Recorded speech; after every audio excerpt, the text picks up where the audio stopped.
O artigo 343 do Código de Processo Civil de 2015, ele trata da reconvenção. O que é a reconvenção? Nada mais é do que um mecanismo pelo qual o réu, ao apresentar sua defesa, no caso a contestação, pode apresentar uma pretensão própria contra o autor, relacionada ao mesmo fato discutido na ação principal. Nós vamos destrinchar aqui um pouquinho esse artigo e os parágrafos do artigo que eu comentei, obviamente, o caput, né? Bom, primeiro precisamos entender o que é reconvenção. Na contestação, o réu pode propor uma reconvenção. A reconvenção é uma espécie de um contra-ataque para aquelas pessoas que são um pouco vingativas, onde o réu, além de se defender, formula uma demanda contra aquele autor. Para isso, essa demanda deve ter alguma conexão com a ação principal ou com o fundamento da defesa. Por exemplo, na ação principal, o autor processa o réu exigindo o pagamento de uma dívida de 50 mil, referente a uma compra de um veículo. Aí o réu vai e propõe uma reconvenção. O réu, ao se defender, entra com uma reconvenção, alegando que o veículo comprado apresentou defeitos e, portanto, ele não só deve pagar a dívida, como o autor deve reparar o dano de 20 mil reais causados pelo defeito do veículo. Em seu parágrafo 1º, diz que sobre a intimação do autor para a resposta. Quando o réu propõe uma reconvenção, o autor ele será intimado para responder essa reconvenção em até 15 dias.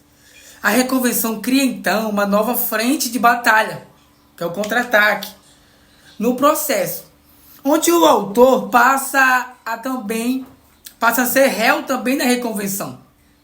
Por exemplo, o autor, ao ser intimado, pode responder dizendo que o defeito do veículo alegado pelo réu não existe e apresentar provas disso.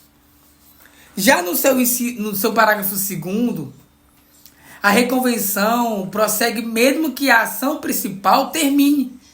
Mesmo que a ação principal ela seja extinta, ou por desistência do autor, ou por alguma outra razão.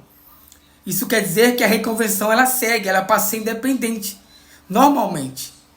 Independente da continuidade ou não da ação principal, a reconvenção ela prossegue. Por exemplo, o autor decide desistir da ação de cobrança.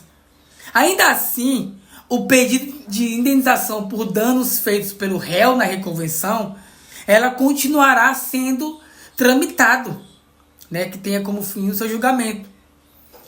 Já no parágrafo 3º, a reconvenção contra o autor terceiro, o réu pode propor uma ação de reconvenção não somente contra o autor, mas também contra terceiros que não estavam inicialmente no processo, desde que esses sejam terceiros que tenham alguma relação com a situação discutida.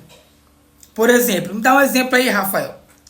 O réu, além de convir contra o autor, pedindo uma indenização de defeito contra o carro, ele pode incluir o fabricante do veículo como terceiro na reconvenção, alegando que os defeitos são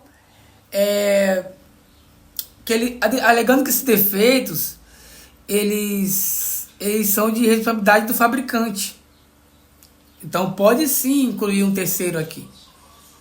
Já no seu parágrafo 4º, a reconvenção litisconsórcio com terceiros, o réu pode propor reconvenção em conjunto com outra pessoa, que é chamado de litisconsórcio, quando houver mais de uma pessoa interessada em formular pretensão contra o autor ou contra o terceiro. Por exemplo, o réu pode propor reconvenção junto com outra pessoa que também comprou um veículo defeituoso do mesmo autor, formando um litisconsórcio ativo na reconvenção para pedir a reparação pelos danos. Já no seu parágrafo 5º, a reconvenção contra substituto processual, se o autor da ação for substituto processual, o réu pode propor a reconvenção contra ele na qualidade de substituto. Um substituto processual nada mais é do que alguém que age em nome de outra pessoa. Então a reconvenção contra o autor, mas em nome do substituto. Por exemplo, o sindicato entra com uma ação em nome de trabalhadores contra uma empresa. A empresa ré, né, que no caso é o réu aqui, pode entrar com reconvenção contra o sindicato, alegando que tem um direito contra os próprios trabalhadores, representados contra aquele determinado sindicato. E no parágrafo 6º, a reconvenção sem contestação. Isso quer dizer o quê? O réu, ele pode propor a reconvenção sem apresentar contestação. Isso significa que ele pode simplesmente formular uma pretensão própria sem responder diretamente às alegações do autor. Tá, Rafael, e aí? Me dá um exemplo sobre isso. Beleza. Vamos supor que o réu não responde às alegações do autor sobre a dívida, mas propõe uma reconvenção, pedindo a reparação por danos morais causados pelo dano devido a outro fato relacionado no negócio. Tá, em suma,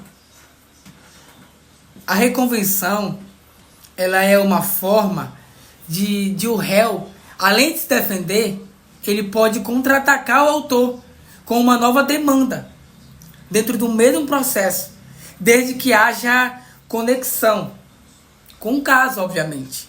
Isso facilita a resolução de conflitos relacionados, sem a necessidade de várias ações separadas. Então, isso ajuda com que o juízo possa decidir de uma maneira muito mais eficaz, trazendo luz aos autos, luz ao processo, e que possamos ter de uma maneira mais justa decisões que possam atender ambos, o autor e o réu.